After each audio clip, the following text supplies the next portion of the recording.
as well, but he joins me now. Okay, sir, good to have you on. What exactly is the boiler flow and how does it work and what do my listeners need to do? Good morning.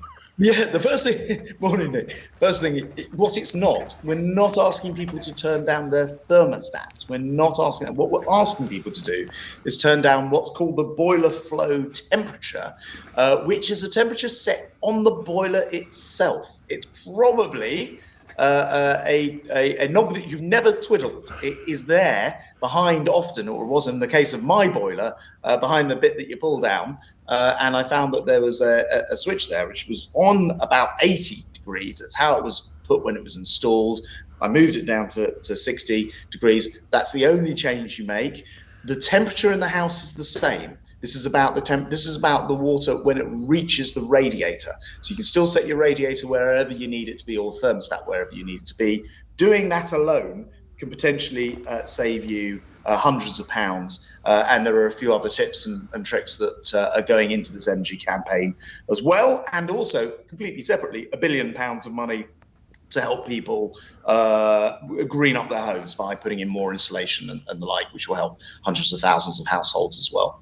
And just lastly on this, so it doesn't make your shower or bath water colder either? No. Not at all. It doesn't change it at all. What it stops the boiler from doing is constantly working at a boiler flow temperature higher than is required to heat your home or heat your water. And it just saves you money straight off the bat, but absolutely sort of no cost at all. It also, by the way, can help your boiler last for longer. So it turns out my education as well as a boiler engineer is merely starting. Well, there we go. I'll be your apprentice and we'll get through it together. Your business secretary, while I have you on the line, a couple of other stories. We must look to China. I'm sure you're aware we're looking at some of the biggest protests in around 30 years, Secretary of State, since Tiananmen Square. Of course, they are a huge member of the global economy. What should we take from that? And it would appear the growing unrest and arrests being made, even if you video events, Secretary of State. We're very concerned to see a journalist, I think a BBC journalist, picked up, beaten before being released. Whatever else happens, freedom of the press and freedom to report should be sacrosanct. And it's a reminder, actually, when I saw those protests over the weekend, I was thinking back, it's over a year now since we were last in lockdown. The way we got out of that was to, first of all, invent the vaccines, that brilliant Oxford AstraZeneca vaccine, then get it into everybody's arms. And of course, we were able to come out of lockdown.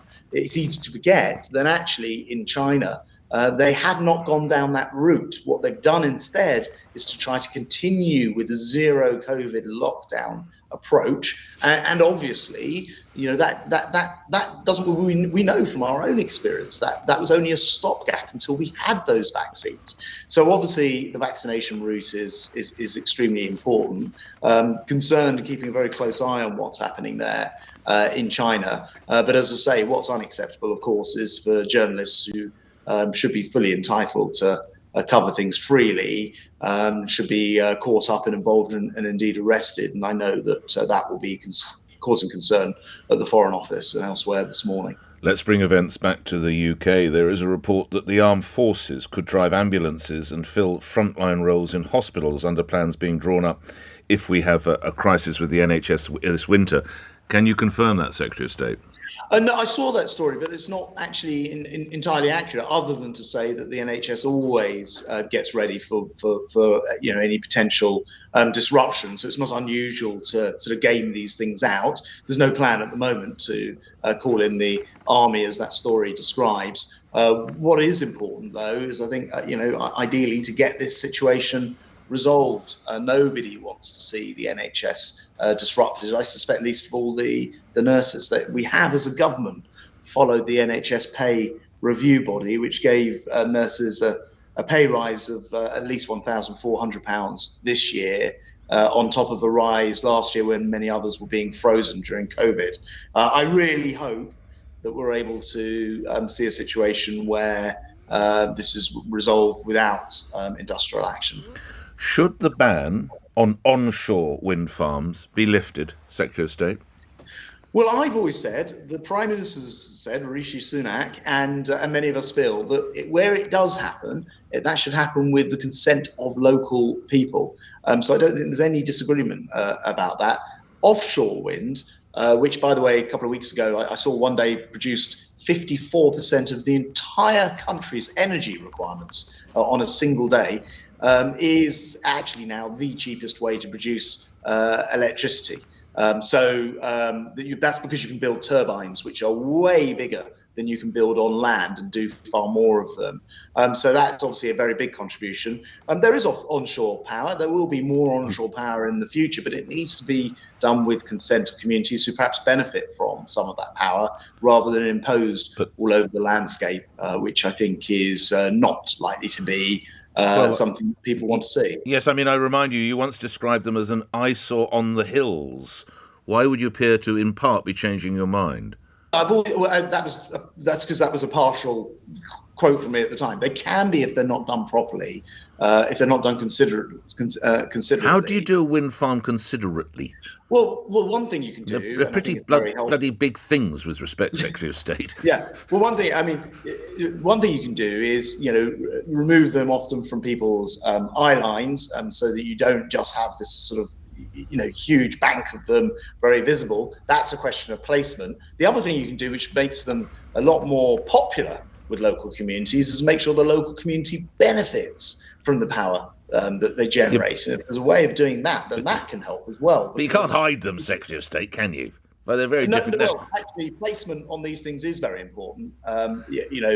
Communities often do say to me, it's being proposed here. If it was around over there, no one's going to be directly impacted with this. So sometimes it is a question of placement. As I say, I think you've got to bring communities along with you with things like this, with all forms of power generation, actually. I'm down in Suffolk here, where I'm very near to Sizewell. People see the jobs that it brings. People see the benefits in skills that it brings to the communities. So it is possible to make things which at first sight may not seem that popular as well. But as I say, we need a really good energy mix in this country of wind power, solar power, nuclear power. I'm going to be saying more about all of this later in the week. Today I'm focusing on the making sure we get the demand side of this right. In other words, this Eco Plus scheme to help thousands of homes with insulation, and these hints and tips on making sure your home's more efficient and your energy bill goes down. Okay, last minute or so together. So there's not a rebellion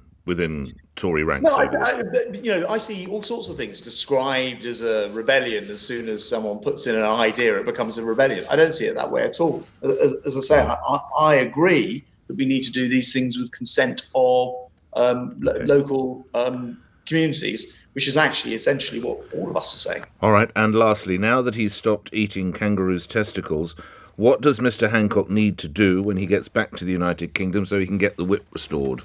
Well, I'll leave that to the whips, but I would just say, it's often said, as you'll recall, that politics is showbiz for ugly people. And I think that Matt Hancock should be back in Parliament with the rest of us uglies, representing his constituents rather than in a jungle down under. Obviously, he's coming back now. I don't think he should have gone in the first place, and it'll be for the whips to decide what to do. Grateful for your time today. Business Secretary Grant Shapps appearing here on LBC. We're at 2 minutes after 8. Let's get the latest news. On your radio, on Global Player, and Play LBC. Leading Britain's conversation. This is LBC. From Global's newsroom, the armed forces could be drafted in to help the NHS during potential strikes this winter. Officials are drawing up contingency plans as more health workers consider joining nurses to take industrial action in the coming months. LBC's James Goodison has the latest from Westminster. This supposed help from the armed forces comes from something called the MACA protocol. That is the Military Aid to Civil Authorities protocol. It could see armed forces doing things like driving ambulances, subbing in frontline roles and keeping key services running. It was used during the pandemic for various things, vaccines, testing, PPE delivery. It could be deployed once more this winter if and when industrial action takes place. Protests against China's strict coronavirus restrictions have continued for a third night. The demonstrations have spread to major cities including Shanghai, Beijing and Wuhan. People are angry about the communist government's zero COVID policies, including mass testing, quarantine